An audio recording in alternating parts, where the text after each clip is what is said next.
ಮನ ಏವ ಮನುಷ್ಯಾಣಾಂ ಕಾರಣಂ ಬಂಧ ಮೋಕ್ಷಯೋಃ.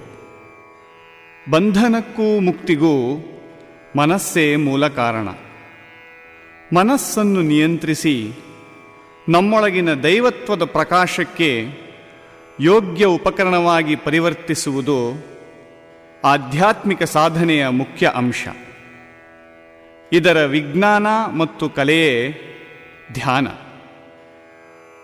ಮನುಕುಲಕ್ಕೆ ಲಭಿಸಿರುವ ವಿವಿಧ ಆಧ್ಯಾತ್ಮಿಕ ಸಾಧನೆಗಳಲ್ಲೆಲ್ಲ ಅತ್ಯಂತ ಜನಜನಿತವಾಗಿ ಬಳಕೆಯಲ್ಲಿರುವ ಮಾರ್ಗ ಧ್ಯಾನ. ಸ್ವಾಮಿ ವಿವೇಕಾನಂದರು ಧ್ಯಾನ ಸಿದ್ಧರೆಂದೆನಿಸಿದ್ದರು. ಧ್ಯಾನವನ್ನು ಕುರಿತು ಅವರು ನೀಡಿರುವ ಕೆಲವು ಸ್ಫೂರ್ತಿದಾಯಕ ನುಡಿಗಳನ್ನು ಅವರ ಕೃತಿಶ್ರೇಣಿಯಿಂದ ಆಯ್ದು ಇಲ್ಲಿ ಕೊಡಲಾಗಿದೆ.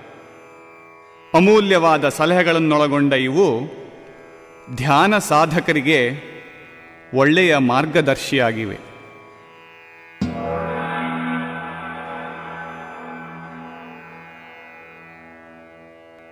ನನ್ನ ಆದರ್ಶವನ್ನು ಕೆಲವೇ ಮಾತುಗಳಲ್ಲಿ ಹೇಳುವುದಾದರೆ, ಮಾನವನಿಗೆ ಅವನ ದೈವತ್ವವನ್ನು, ಅವನು ತನ್ನ ಪ್ರತಿಯೊಂದು ನಡೆ ನುಡಿಗಳಲ್ಲೂ ಆ ದೈವತ್ವವನ್ನು ವ್ಯಕ್ತಪಡಿಸುವುದು ಹೇಗೆ ಎಂಬುದನ್ನು ಮನಗಾಣಿಸುವುದು. ಪ್ರತಿಯೊಂದು ಜೀವಿಯಲ್ಲಿಯೂ ದೈವತ್ವ ಹುದುಗಿದೆ. ಸುಪ್ತವಾಗಿರುವ ಆ ದೈವತ್ವವನ್ನು ಬಾಹ್ಯ ಮತ್ತು ಆಂತರಿಕ ಪ್ರಕೃತಿಯ ನಿಗ್ರಹದಿಂದ ಪ್ರಕಟಗೊಳಿಸುವುದೇ ಜೀವನದ ಗುರಿ. ಜ್ಞಾನಯೋಗ, ಕರ್ಮಯೋಗ, ರಾಜಯೋಗ, ಭಕ್ತಿಯೋಗ ಇವುಗಳಲ್ಲಿ ಯಾವ ಒಂದು ಮಾರ್ಗದಿಂದಾಗಲಿ ಇಲ್ಲವೇ ಇವೆಲ್ಲದರ ಸಮನ್ವಯದಿಂದಾಗಲಿ ಜೀವನದ ಈ ಗುರಿಯನ್ನು ಸಾಧಿಸಿ ಮುಕ್ತರಾಗಿರಿ. ಇದೇ ಧರ್ಮದ ಸಾರ, ಸರ್ವಸ್ವ. ನಂಬಿಕೆ, ಸಿದ್ಧಾಂತ, ಬಾಹ್ಯಾಚರಣೆ, ಪವಿತ್ರ ಗ್ರಂಥ, ದೇವಸ್ಥಾನ, ಮೂರ್ತಿ ಪೂಜೆ ಇವೆಲ್ಲ ಗೌಣ. ಧರ್ಮವೆಂದರೆ ಸತ್ಯ ಸಾಕ್ಷಾತ್ಕಾರ, ಅನುಭವ. ಬರಿಯ ಮಾತಲ್ಲ, ನಂಬಿಕೆಯಲ್ಲ, ಸಿದ್ಧಾಂತವಲ್ಲ. ಇವೆಲ್ಲ ಎಷ್ಟೇ ಸುಂದರವಾಗಿದ್ದರೂ ಮುಖ್ಯವಲ್ಲ. ಸತ್ಸ್ಥಿತಿಯಲ್ಲಿರುವುದು ಸತ್ಸ್ವರೂಪವೇ ಆಗುವುದು. ಇದೇ ಧರ್ಮ. ಕೇವಲ ಶ್ರವಣವಲ್ಲ, ಗುರುತಿಸುವಿಕೆಯಲ್ಲ. ಜೀವ ತಾನು ಯಾವುದನ್ನು ನಂಬುವುದು ಅದೇ ಆಗಿ ಪರಿವರ್ತನೆಗೊಳ್ಳುವುದೇ ಧರ್ಮ. ನಾವು ಜೀವಮಾನ ಪರ್ಯಂತ ಗ್ರಂಥಗಳನ್ನು ಓದಬಹುದು. ನಾವು ಬಹಳ ಬುದ್ಧಿವಂತರೂ ಆಗಬಹುದು. ಆದರೆ ಕೊನೆಯಲ್ಲಿ ನಾವು ಆಧ್ಯಾತ್ಮಿಕ ಜೀವನದಲ್ಲಿ ವಿಕಾಸ ಹೊಂದಿಲ್ಲ ಎಂಬುದು ಅರಿವಿಗೆ ಬರುವುದು. ಆತ್ಮಜಾಗೃತಿಗೆ ಮತ್ತೊಂದು ಜೀವದಿಂದಲೇ ಉತ್ತೇಜನ ದೊರಕಬೇಕು. ಯಾರಿಂದ ಇಂತಹ ಉತ್ತೇಜನ ಬರುವುದೋ ಅವನೇ ಗುರು. ಯಾರಿಗೆ ಇದು ದೊರಕುವುದೋ ಅವನೇ ಶಿಷ್ಯ. ಶಿಷ್ಯನಿಗೆ ಆಧ್ಯಾತ್ಮಿಕ ಗುರು ಕೊಟ್ಟ ಜ್ಞಾನಕ್ಕಿಂತಲೂ ಮೇಲಾದುದು, ಪವಿತ್ರವಾದುದು ಮತ್ತಾವುದೂ ಇಲ್ಲ. ಧ್ಯಾನವೇ ಆಧ್ಯಾತ್ಮಿಕ ಜೀವನಕ್ಕೆ ಪರಮಶ್ರೇಷ್ಠ ಸಹಾಯ. ಧ್ಯಾನಾವಸ್ಥೆಯಲ್ಲಿ ನಾವು ಎಲ್ಲ ಭೌತಿಕ ಬಂಧನಗಳಿಂದ ದೂರವಾಗಿ ನಮ್ಮ ದಿವ್ಯ ಸ್ವರೂಪವನ್ನು ಭಾವಿಸುತ್ತೇವೆ. ಧ್ಯಾನದಲ್ಲಿ ನಾವು ಯಾವ ಬಾಹ್ಯ ಸಹಾಯವನ್ನು ಅವಲಂಬಿಸಬೇಕಾಗಿಲ್ಲ. ಧ್ಯಾನವೆಂದರೆ ಮನಸ್ಸನ್ನು ಯಾವುದಾದರೂ ಒಂದು ವಸ್ತುವಿನ ಕಡೆ ಹರಿಸುವುದು. ಮನಸ್ಸು ಒಂದು ವಸ್ತುವಿನಲ್ಲಿ ಏಕಾಗ್ರತೆಯನ್ನು ಸಾಧಿಸಿದರೆ ಆನಂತರ ಯಾವುದೇ ವಸ್ತುವಿನ ಮೇಲಾದರೂ ಅದನ್ನು ಏಕಾಗ್ರಗೊಳಿಸಬಹುದು. ಧ್ಯಾನದಲ್ಲಿ ಮನಸ್ಸು ತನ್ನಲ್ಲೇ ನೆಲೆಗೊಳ್ಳುವುದು. ಆಗ ಮನಸ್ಸಿನ ಎಲ್ಲ ವೃತ್ತಿಗಳು ನಿಂತು ಹೋಗುವುವು. ಹಾಗೆಯೇ ಪ್ರಪಂಚವೂ ನಿಂತು ಹೋಗುವುದು. ಪ್ರಜ್ಞೆ ವಿಶಾಲವಾಗುವುದು. ಧ್ಯಾನವು ಮನಸ್ಸಿನ ಆಲೋಚನಾ ತರಂಗಗಳನ್ನು ನಿಗ್ರಹಿಸುವ ಒಂದು ಶ್ರೇಷ್ಠ ವಿಧಾನ. ಧ್ಯಾನದ ಮೂಲಕ ಮನಸ್ಸಿನ ಈ ಅಲೆಗಳನ್ನು ನಿಗ್ರಹಿಸಬಹುದು. ದಿನಗಟ್ಟಲೆ, ತಿಂಗಳುಗಟ್ಟಲೆ, ವರ್ಷಗಟ್ಟಲೆ ಧ್ಯಾನವನ್ನು ಮಾಡುತ್ತಾ ಹೋದರೆ ಕೋಪ, ದ್ವೇಷ ಮುಂತಾದವುಗಳು ದೂರವಾಗುವುವು. ಈ ಧ್ಯಾನ ಸ್ಥಿತಿಯೇ ಅಸ್ತಿತ್ವದ ಪರಮಾವಸ್ಥೆ, ಧ್ಯಾನ ಸ್ಥಿತಿಯಲ್ಲಿ ಕೇವಲ ಸಾಕ್ಷಿ ರೂಪದಲ್ಲಿ ನಿಂತು ವಸ್ತುಗಳನ್ನು ಪರೀಕ್ಷಿಸುವುದೇ ನಮಗೆ ನಿಜವಾದ ಸಂತೋಷವನ್ನು ಮತ್ತು ಸುಖವನ್ನು ಕೊಡುವುದು. ಮನಸ್ಸು ಒಂದು ಸರೋವರವಿದ್ದಂತೆ. ಅದಕ್ಕೆ ಬೀಳುವ ಪ್ರತಿಯೊಂದು ಕಲ್ಲು ಅಲೆಯನ್ನು ಎಬ್ಬಿಸುತ್ತದೆ. ಸರೋವರದ ತಳವನ್ನು ನಾವು ನೋಡಲಾರೆವು. ಅದರ ಮೇಲ್ಭಾಗ ಅಲೆಗಳಿಂದ ಕೂಡಿರುವುದೇ ಇದಕ್ಕೆ ಕಾರಣ. ಅಲೆಗಳು ಅಡಗಿ ನೀರು ಶಾಂತವಾದಾಗ ಮಾತ್ರ ತಳಭಾಗ ಸ್ಪಷ್ಟವಾಗಿ ಕಾಣುತ್ತದೆ. ಸರೋವರದ ತಳಭಾಗವೇ ನಮ್ಮ ನಿಜವಾದ ಆತ್ಮ. ಸರೋವರವೇ ಚಿತ್ತ, ಅಲೆಗಳೇ ವೃತ್ತಿಗಳು. ಈ ಅಲೆಗಳು ನಾವು ಏನಾಗಿರುವೆವೆಂಬುದನ್ನು ನೋಡಲು ಬಿಡುವುದಿಲ್ಲ. ಪೂರ್ಣಚಂದ್ರನು ಕೊಳದ ನೀರಿನಲ್ಲಿ ಪ್ರತಿಬಿಂಬಿಸುತ್ತಿರುತ್ತಾನೆ. ಆದರೆ ನೀರಿನ ಮೇಲ್ಭಾಗದಲ್ಲಿ ಅಲೆಗಳಿರುವುದರಿಂದ ಪ್ರತಿಬಿಂಬವು ಸ್ಪಷ್ಟವಾಗಿ ಕಾಣಿಸುವುದಿಲ್ಲ. ಅದು ಶಾಂತವಾಗಿರುವಂತೆ ಪ್ರಕೃತಿಯು ಅಲೆಯನ್ನು ಎಬ್ಬಿಸದಂತೆ ನೋಡಿಕೊಳ್ಳಿ. ಸುಮ್ಮನೆ ಇರಿ. ಸ್ವಲ್ಪ ಹೊತ್ತಿನ ನಂತರ ಪ್ರಕೃತಿಯೇ ನಿಮ್ಮನ್ನು ಬಿಟ್ಟು ಬಿಡುತ್ತದೆ. ಆಗ ನೀವು ಏನಾಗಿರುವಿರೆಂಬುದು ನಿಮಗೆ ತಿಳಿಯುತ್ತದೆ. ರಾಜಯೋಗವು ಇಂತಹ ಪರಮ ಸತ್ಯದ ಅನುಭವ ಪಡೆಯಲು ಅನುಷ್ಠಾನ ಸಾಧುವಾದ ಹಾಗೂ ವೈಜ್ಞಾನಿಕವಾದ ಒಂದು ಮಾರ್ಗವನ್ನು ಮಾನವನ ಮುಂದಿಡಲು ಯತ್ನಿಸುತ್ತದೆ.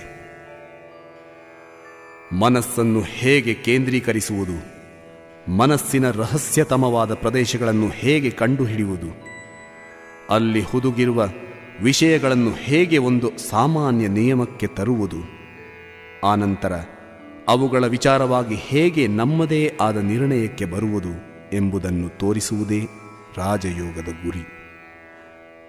ರಾಜಯೋಗವನ್ನು ತಿಳಿದುಕೊಳ್ಳಬೇಕಾದರೆ ನಂಬಿಕೆ ಅನಾವಶ್ಯಕ. ಆಂತರಿಕ ಜಗತ್ತಿನಿಂದ ಆರಂಭಿಸಿ ಅಲ್ಲಿರುವ ಪ್ರಕೃತಿಯನ್ನು ಪರೀಕ್ಷೆ ಮಾಡಿ ಅದರ ಮೂಲಕ ಬಾಹ್ಯ ಮತ್ತು ಅಂತರಂಗ ಪ್ರಕೃತಿಗಳೆರಡನ್ನೂ ನಿಗ್ರಹಿಸಬೇಕೆಂದು ಈ ಯೋಗವು ಹೇಳುತ್ತದೆ. ಹೇಗೆ ಪ್ರತಿಯೊಂದು ವಿಜ್ಞಾನಕ್ಕೂ ಅದಕ್ಕೆ ಸಂಬಂಧಪಟ್ಟ ಸಿದ್ಧತೆಗಳು ಬೇಕೋ, ಹೇಗೆ ಆ ವಿಜ್ಞಾನವನ್ನು ತಿಳಿದುಕೊಳ್ಳುವುದಕ್ಕೆ ಮುಂಚೆ ಅನುಸರಿಸಬೇಕಾದ ಒಂದು ಕ್ರಮವೂ ಇದೆಯೋ, ಹಾಗೆ ಯೋಗದ ವಿಷಯದಲ್ಲಿ ಕೂಡ ಸಿದ್ಧತೆ ಕ್ರಮ ಅಗತ್ಯ. ರಾಜಯೋಗವು ಅಷ್ಟಾಂಗ ಯೋಗವೆಂದು ಪ್ರಸಿದ್ಧವಾಗಿದೆ. ಏಕೆಂದರೆ ಅದರಲ್ಲಿ 8 ಮುಖ್ಯ ಭಾಗಗಳಿವೆ. ಮೊದಲನೆಯದು ಯಮ. ಇದು ಅತ್ಯಂತ ಮುಖ್ಯವಾದುದು ಮತ್ತು ಇದು ನಮ್ಮ ಇಡೀ ಜೀವನವನ್ನು ನಿಯಂತ್ರಿಸುವಂತಾಗಬೇಕು. ಇದರಲ್ಲಿ 5 ವರ್ಗಗಳಿವೆ. 1. ಅಹಿಂಸೆ. ಮಾತಿನಲ್ಲಿ, ಕೃತಿಯಲ್ಲಿ, ಆಲೋಚನೆಯಲ್ಲೂ ಸಹ ಯಾರಿಗೂ ನೋವುಂಟು ಮಾಡದಿರುವುದು. ಮಾತು, ಕೃತಿ, ಮನಸ್ಸು ಮೂರರಲ್ಲೂ ಸತ್ಯವೇ ಇರಬೇಕು. ಸುಳ್ಳು ಸುಳಿಯಬಾರದು. ಮಾತು, ಕೃತಿ, ಯೋಚನೆ ಮೂರರಲ್ಲೂ ಬ್ರಹ್ಮಚರ್ಯವನ್ನು ಪಾಲಿಸುವುದು. 4ನೆಯದು ಅಸ್ಥೇಯ. ಕಳ್ಳತನ ಮಾಡುವುದಾಗಲಿ, ಅದರ ಮಾತಾಗಲಿ, ಅದರ ಆಲೋಚನೆಯಾಗಲಿ ಇಲ್ಲದಿರುವುದು. 5. ಅಪರಿಗ್ರಹ. ಕಾಣಿಕೆಯಾಗಿ, ಉಡುಗೊರೆಯಾಗಿ, ಯಾವುದೇ ರೂಪದಲ್ಲಿ ಇತರರಿಂದ ಏನನ್ನೂ ತೆಗೆದುಕೊಳ್ಳದೇ ಇರುವುದು. 2ನೆಯದು ನಿಯಮ. ದೈಹಿಕ ಮತ್ತು ಮಾನಸಿಕ ಶುಚಿ, ತೃಪ್ತಿ, ತಪಸ್ಸು, ಸ್ವಾಧ್ಯಾಯ ಮತ್ತು ಭಗವಂತನಲ್ಲಿ ಶರಣಾಗತಿ. ನೀರು ಮತ್ತು ಇತರ ವಸ್ತುಗಳಿಂದ ದೇಹವನ್ನು ಶುದ್ಧಿ ಮಾಡುವುದು. ಬಾಹ್ಯ ಶುದ್ಧಿ, ಸತ್ಯ ಮತ್ತು ಇನ್ನಿತರ ಒಳ್ಳೆಯ ಗುಣಗಳಿಂದ ಮನಸ್ಸನ್ನು ಶುದ್ಧಿಗೊಳಿಸುವುದು. ಅಂತರಂಗ ಶುದ್ಧಿ ಎರಡೂ ಅವಶ್ಯಕ. ಸ್ವಾಧ್ಯಾಯ ಎಂದರೆ ದೇಹದಲ್ಲಿನ ಸತ್ವವನ್ನು ಶುದ್ಧಿಗೊಳಿಸುವಂಥ ವೇದ ಮತ್ತು ಇನ್ನಿತರ ಪವಿತ್ರ ಮಂತ್ರಗಳ ಪಠಣ. ಆತ್ಮದ ಮುಕ್ತಿಯನ್ನು ಬೋಧಿಸುವ ಸದ್ಗ್ರಂಥಗಳ ಅಧ್ಯಯನ. ಇದು ಸಾಧಕನ ಅರಿವನ್ನು ಪುಷ್ಟಿಗೊಳಿಸುವುದಕ್ಕಾಗಿ. ಈ ಯಮ ನಿಯಮಗಳನ್ನು ನಾವು ಜೀವನ ಪರ್ಯಂತ ಅಭ್ಯಾಸ ಮಾಡಬೇಕು. ಅಂದರೆ ಈ ಮೆಟ್ಟಿಲುಗಳನ್ನು ನಾವು ಚೆನ್ನಾಗಿ ತಿಳಿದುಕೊಳ್ಳಬೇಕು ಮತ್ತು ಆಚರಣೆಯಲ್ಲಿ ತರಬೇಕು. ಮೂರನೆಯದು ಆಸನ, ಕುಳಿತುಕೊಳ್ಳುವ ವಿಧಾನ. ನಾವು ಬಹಳ ಹೊತ್ತು ಕುಳಿತುಕೊಳ್ಳಬಹುದಾದ ಒಂದು ಆಸನವನ್ನು ಕಂಡುಕೊಳ್ಳುವುದು ಅತ್ಯವಶ್ಯಕ. ಯಾರಿಗೆ ಯಾವ ಆಸನ ಸುಲಭವೋ ಅವರು ಅದನ್ನು ಆರಿಸಿಕೊಳ್ಳಬೇಕು. ನಮ್ಮ ಇಡೀ ದೇಹ ರಚನೆ, ಅದರ ಮುಖ್ಯವಾದ ಕಾರ್ಯಚಟುವಟಿಕೆ ನಡೆಯುವುದು ಬೆನ್ನೆಲುಬಿನ ಮೂಲಕ. ಆದ ಕಾರಣ ಕತ್ತು, ಎದೆ ಮತ್ತು ಸೊಂಟ ಈ ಮೂರೂ ಒಂದೇ ಸರಳ ರೇಖೆಯಲ್ಲಿ ಬರುವಂತೆ ಕುಳಿತುಕೊಳ್ಳುವುದು ಆಸನದ ಬಹುಮುಖ್ಯವಾದ ಅಂಶ. ನಾಲ್ಕನೆಯದು ಪ್ರಾಣಾಯಾಮ. ಪ್ರಾಣವೆಂದರೆ ದೇಹದಲ್ಲಿರುವ ಮುಖ್ಯವಾದ ಶಕ್ತಿ, ಆಯಾಮವೆಂದರೆ ನಿಗ್ರಹಿಸುವುದು. ಆದ್ದರಿಂದ ಪ್ರಾಣಾಯಾಮವೆಂದರೆ ಪ್ರಾಣದ ನಿಗ್ರಹ. ಯಥಾರ್ಥವಾದ ಪ್ರಾಣಾಯಾಮ ಸಿದ್ಧಿಸಲು ಇರುವ ಅನೇಕ ಅಭ್ಯಾಸಗಳಲ್ಲಿ ಉಸಿರಾಟ ಒಂದು. ಈ ದೇಹವೆಂಬ ನಮ್ಮ ಯಂತ್ರಕ್ಕೆ ಉಸಿರು ಚಲನಾಶಕ್ತಿಯನ್ನು ಕೊಡುವ ಚಕ್ರದಂತೆ. ದೊಡ್ಡ ಯಂತ್ರದಲ್ಲಿ ಮೊದಲು ಫ್ಲೈವೀಲ್ ಚಲಿಸುವುದು. ಈ ಚಲನೆಯು ಅನಂತರ ಹೆಚ್ಚು ಹೆಚ್ಚು ಸೂಕ್ಷ್ಮ ಭಾಗಗಳಿಗೂ ಪ್ರವೇಶಿಸಿ ಕೊನೆಗೆ ಅತ್ಯಂತ ಸೂಕ್ಷ್ಮ ಹಾಗೂ ನಾಜೂಕಾದ ಭಾಗಗಳನ್ನು ಚಲಿಸುವಂತೆ ಮಾಡುವುದು. ದೇಹದಲ್ಲಿರುವ ಪ್ರತಿಯೊಂದು ಭಾಗಕ್ಕೂ ಕ್ರಿಯೋತ್ತೇಜಕ ಶಕ್ತಿಯನ್ನು ಕೊಟ್ಟು ಅದನ್ನು ನಿಯಂತ್ರಿಸುವ ಚಕ್ರ ಉಸಿರು ಎಂಬುದು. ಅದನ್ನು ನಮ್ಮ ಸ್ವಾಧೀನಕ್ಕೆ ತರುವುದನ್ನು ಕಲಿತ ಮೇಲೆ ನರಗಳ ಶಕ್ತಿ ಸ್ವಾಧೀನವಾಗುವುದು, ಆಲೋಚನೆ ವಶವಾಗುವುದು, ಕೊನೆಗೆ ಪ್ರಾಣವೂ ನಮ್ಮ ಸ್ವಾಧೀನವಾಗುವುದು. ಅದನ್ನು ನಿಗ್ರಹಿಸುವುದನ್ನು ಕಲಿತರೆ ಮೋಕ್ಷ ಪ್ರಾಪ್ತವಾಗುವುದು. ಐದನೆಯದು ಪ್ರತ್ಯಾಹಾರ. ಇಂದ್ರಿಯಗಳು ಬಹಿರ್ಮುಖ ಕಾರ್ಯತತ್ಪರವಾಗಿ ಬಾಹ್ಯ ವಸ್ತುವಿನ ಸಂಪರ್ಕವನ್ನು ಪಡೆಯುತ್ತವೆ. ಬಹಿರ್ಮುಖವಾಗಿ ಹರಿದು ನಷ್ಟವಾಗುವ ಮನಸ್ಸಿನ ಶಕ್ತಿಯನ್ನು ತಡೆಗಟ್ಟುವುದು, ಇಂದ್ರಿಯಗಳ ಬಂಧನದಿಂದ ಅದನ್ನು ಬಿಡಿಸುವುದು, ಅದನ್ನು ನಮ್ಮ ಇಚ್ಛಾಶಕ್ತಿಯ ವಶಕ್ಕೆ ತರುವುದೇ ಪ್ರತ್ಯಾಹಾರ, ಅಂದರೆ ತನ್ನೆಡೆಗೆ ಸೆಳೆದುಕೊಳ್ಳುವುದು. ಆರನೆಯದು ಧಾರಣ. ಒಂದೇ ವಿಷಯದ ಮೇಲೆ ಮನಸ್ಸನ್ನು ಏಕಾಗ್ರಗೊಳಿಸುವುದು. ಚಿತ್ತ ಅಥವಾ ಮನಸ್ಸು ಯಾವುದೋ ಒಂದು ಭಾಗದಲ್ಲಿ ಸೀಮಿತವಾಗುವುದಕ್ಕೆ, ಉದಾಹರಣೆಗೆ ಹೃದಯ ಕಮಲದಲ್ಲಿ ಮನಸ್ಸನ್ನು ನೆಲೆಗೊಳಿಸುವುದಕ್ಕೆ ಧಾರಣವೆಂದು ಹೆಸರು. ಏಳನೆಯದೇ ಧ್ಯಾನ. ಮನಸ್ಸನ್ನು ಒಂದು ಕೇಂದ್ರದಲ್ಲಿ ನಿಲ್ಲಿಸಿ ಅದನ್ನೇ ಮೂಲವಾಗಿಟ್ಟುಕೊಂಡು ಮುಂದುವರಿಸಿದರೆ ಒಂದೇ ಬಗೆಯ ಮಾನಸಿಕ ತರಂಗಗಳು ಏಳುವುವು. ಇವು ಅನ್ಯ ಮಾನಸಿಕ ತರಂಗಗಳಿಂದ ಬಾಧಿತವಾಗುವುದಿಲ್ಲ. ಕ್ರಮೇಣ ಇವೇ ಪ್ರಧಾನವಾಗುವುವು. ಅನ್ಯ ತರಂಗಗಳು ದೂರವಾಗಿ ಕೊನೆಗೆ ಮಾಯವಾಗುವುವು. ಇದಾದ ನಂತರ ಉಳಿದ ತರಂಗಗಳೆಲ್ಲ ಕೊನೆಗೆ ಒಂದೇ ತರಂಗವಾಗಿ ಮನಸ್ಸಿನಲ್ಲಿ ಉಳಿಯುವುದು. ಇದಕ್ಕೆ ಧ್ಯಾನವೆಂದು ಹೆಸರು. ಎಂಟನೆಯ ಮೆಟ್ಟಿಲು ಸಮಾಧಿ. ಯಾವ ತಳಹದಿಯೂ ಇಲ್ಲದೆ ಮನಸ್ಸೆಲ್ಲ ಐಕ್ಯವಾಗಿ ಒಂದೇ ಅಲೆಯಾದಾಗ ಅದಕ್ಕೆ ಸಮಾಧಿ ಎಂದು ಹೆಸರು. ಆಗ ಸ್ಥಳ ಮತ್ತು ಕೇಂದ್ರಗಳ ಯಾವ ಸಹಾಯವೂ ಇಲ್ಲದೆ ಚಿಂತನೆಯ ಅರ್ಥ ಮಾತ್ರ ಉಳಿಯುತ್ತದೆ.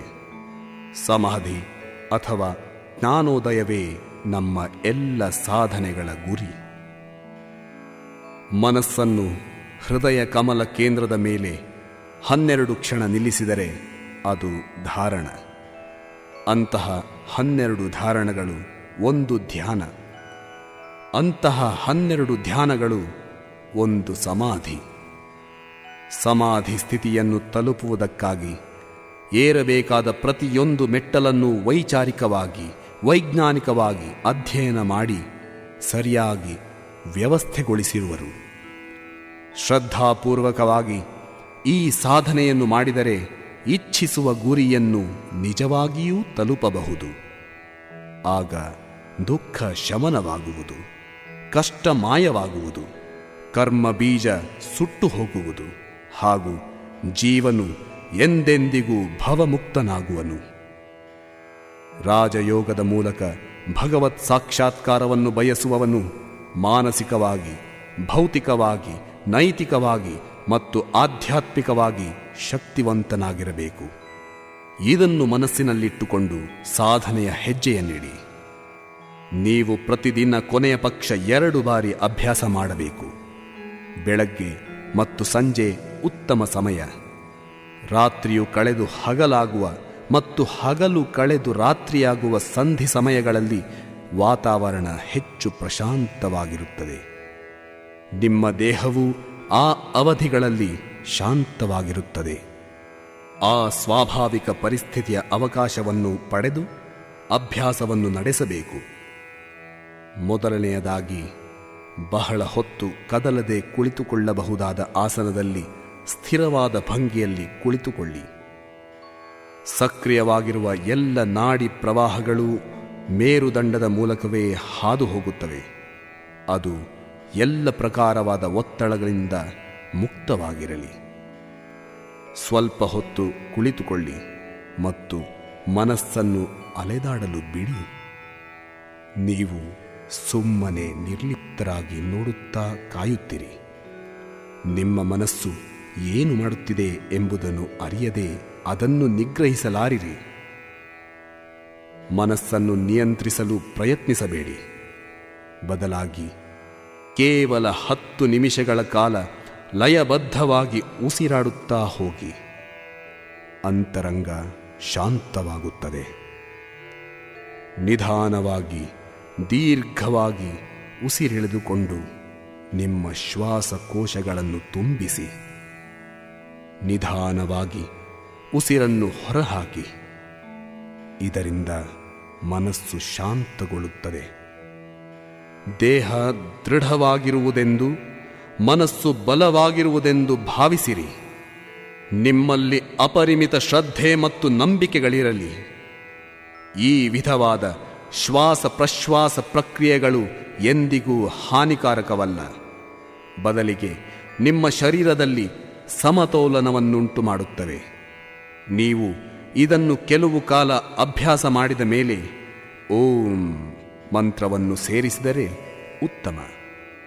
ಆ ಪದ ಉಸಿರಿನೊಂದಿಗೆ ಲಯಬದ್ಧವಾಗಿ ಸಾಮರಸ್ಯದಿಂದ ಹರಿಯಲಿ. ಇದರಿಂದ ದೇಹವೆಲ್ಲ ಲಯಬದ್ಧವಾಗುತ್ತದೆ. ಆಗ ವಿಶ್ರಾಂತಿ ಎಂದರೆ ಏನೆಂಬುದು ಗೊತ್ತಾಗುತ್ತದೆ. ಎಲ್ಲ ಜೀವಿಗಳು ಸುಖವಾಗಿರಲಿ. ಎಲ್ಲ ಜೀವಿಗಳು ಶಾಂತಿಯಿಂದಿರಲಿ. ಎಲ್ಲ ಜೀವಿಗಳು ಆನಂದದಿಂದಿರಲಿ ಎಂದು ಮನಸ್ಸಿನಲ್ಲೇ ಉಚ್ಚರಿಸಿ ಪ್ರಾರ್ಥಿಸಿರಿ. ಇದನ್ನು ನೀವು ಹೆಚ್ಚು ಮಾಡಿದಷ್ಟು ನಿಮಗೆ ಹೆಚ್ಚು ಫಲ. ಇದನ್ನು ಮಾಡಿಯಾದ ಮೇಲೆ ದೇವರ ಮೇಲೆ ನಂಬಿಕೆಯುಳ್ಳವರು ಅವನನ್ನು ಜ್ಞಾನ ಹಾಗೂ ಬೆಳಕಿಗಾಗಿ ಪ್ರಾರ್ಥಿಸಬೇಕು. ಯಾರು ವಿಶ್ವವನ್ನು ಸೃಷ್ಟಿಸಿರುವನೋ ಅಂತಹ ದಿವ್ಯ ಜ್ಯೋತಿಯನ್ನು ಕುರಿತು ನಾನು ಧ್ಯಾನಿಸುತ್ತೇನೆ. ಅವನು ನನ್ನ ಬುದ್ಧಿಯನ್ನು ಪ್ರಚೋದಿಸಲಿ ಎಂದು ಜ್ಞಾನ ಜ್ಯೋತಿ ಪ್ರಾಪ್ತಿಗಾಗಿ ದೇವರನ್ನು ಪ್ರಾರ್ಥಿಸಿ. ಹೃದಯದಲ್ಲಿ ಆಕಾಶವನ್ನು ಭಾವಿಸಿಕೊಳ್ಳಿರಿ. ಅದರ ಮಧ್ಯದಲ್ಲಿ ಒಂದು ಜ್ಯೋತಿ ಉರಿಯುತ್ತಿದೆ ಎಂದು ಭಾವಿಸಿರಿ. ಆ ಜ್ಯೋತಿಯನ್ನೇ ನಿಮ್ಮ ಆತ್ಮವೆಂದು, ಈ ಜ್ಯೋತಿಯೊಳಗೆ ಮತ್ತೊಂದು ದೇದೀಪ್ಯಮಾನವಾದ ಜ್ಯೋತಿ ಇದೆ, ಅದೇ ನಿಮ್ಮ ಆತ್ಮಕ್ಕೂ ಆತ್ಮನಾದ ದೇವರೆಂದು ಭಾವಿಸಿರಿ. ಹೃದಯದಲ್ಲಿ ಅದನ್ನು ಕುರಿತು ಧ್ಯಾನಿಸಿ. ಧ್ಯಾನದಲ್ಲಿ 3 ಹಂತಗಳಿವೆ. ಮೊದಲನೆಯದು ಧಾರಣ. ಮನಸ್ಸನ್ನು ಒಂದು ವಸ್ತುವಿನಲ್ಲಿ ಏಕಾಗ್ರಗೊಳಿಸುವುದು. ಎರಡನೆಯದು ಧ್ಯಾನ. ಮನಸ್ಸಿನ ಏಕಾಗ್ರತೆಯನ್ನು ಹೆಚ್ಚು ಕಾಲ ಸ್ಥಿರಗೊಳಿಸುವುದು. ಮೂರನೆಯದು ಸಮಾಧಿ. ಬಾಹ್ಯ ಜಗತ್ತಿಗೂ ಒಳಗಿನ ನನಗೂ ಸಂಬಂಧ ಕೆಲ ಹೊತ್ತಾದರೂ ಕಡಿದು ಹೋಗುವುದು. ನಿರಂತರ ತೈಲಧಾರೆಯಂತೆ ಮನಸ್ಸು ಒಂದೇ ವಸ್ತುವಿನ ಕಡೆ ಹರಿಯುತ್ತಿರಲಿ. ನಿಧಾನವಾಗಿ ಹಂತ ಹಂತವಾಗಿ ನಮಗೆ ನಾವೇ ತರಬೇತಿ ಕೊಟ್ಟುಕೊಳ್ಳಬೇಕು. ಪ್ರಜ್ಞಾಪೂರ್ವಕವಾಗಿ ಇಚ್ಛಾಪೂರ್ವಕವಾಗಿ ಸತತ ಪ್ರಯತ್ನ ಮಾಡಬೇಕು. ಹಾಗೆ ಮಾಡುತ್ತಲಿದ್ದರೆ ಸ್ವಲ್ಪ ಸ್ವಲ್ಪವಾಗಿ ಯಶ ದೊರೆಯುತ್ತದೆ. ಈ ನಿರಂತರ ಹೋರಾಟದಿಂದ ಪಡೆಯುವ ಶಕ್ತಿಯನ್ನು, ಫಲವನ್ನು ಯಾರೂ ಕಿತ್ತುಕೊಳ್ಳಲಾರರು. ನಾಶಗೊಳಿಸಲಾರರು. ಎಂಥ ದುಃಖವೂ ಮನಸ್ಸನ್ನು ಖಿನ್ನಗೊಳಿಸಲಾರದ ಸ್ಥಿತಿ ಅದು, ಕುಂದದ ಆನಂದ ಸ್ಥಿತಿ. ಅದಕ್ಕೆ 3 ಮುಖ್ಯ ಅವಶ್ಯಕತೆಗಳಿವೆ. ಮೊದಲನೆಯದು ದೈಹಿಕ ಹಾಗೂ ಮಾನಸಿಕ ಪರಿಶುದ್ಧತೆ. ಎಲ್ಲ ಅಶುದ್ಧತೆಯನ್ನು, ಮನಸ್ಸನ್ನು ಕೆಳಗೆಳೆಯುವ ಎಲ್ಲವನ್ನೂ ಕೈಬಿಡಬೇಕು. ಎರಡನೆಯದು ಸಹನೆ. ಮೊದಲು ಅದ್ಭುತ ದರ್ಶನಗಳಾಗುವವು, ಆನಂತರ ಇವು ನಿಂತು ಹೋಗುತ್ತವೆ. ಇದು ಕಠಿಣ ಪರೀಕ್ಷೆಯ ಕಾಲ. ಆದರೆ ವಿಚಲಿತರಾಗದಿರಿ, ದೃಢವಾಗಿ ಸಾಧನೆಯನ್ನು ಮುಂದುವರಿಸಿರಿ, ಕೊನೆಗೆ ಲಾಭ ಖಂಡಿತ. ಮೂರನೆಯದು ಅಧ್ಯವಸಾಯ. ಕಷ್ಟದಲ್ಲೂ ಸುಖದಲ್ಲೂ, ಆರೋಗ್ಯದಲ್ಲೂ ಅನಾರೋಗ್ಯದಲ್ಲೂ ಒಂದು ದಿನವೂ ಬಿಡದೆ ಸಾಧನೆಯನ್ನು ಮುಂದುವರಿಸುವುದು. ಇವೆಲ್ಲಕ್ಕೂ ಸತತ ಅಭ್ಯಾಸ ಅತ್ಯವಶ್ಯಕ. ಇವನ್ನು ನಾವೇ ಅನುಭವಿಸುವ ತನಕ ಇವು ಅರ್ಥವಾಗುವುದಿಲ್ಲ. ಏಳಿ, ಎದ್ದೇಳಿ, ಗುರಿ ಮುಟ್ಟುವ ತನಕ ನಿಲ್ಲದಿರಿ.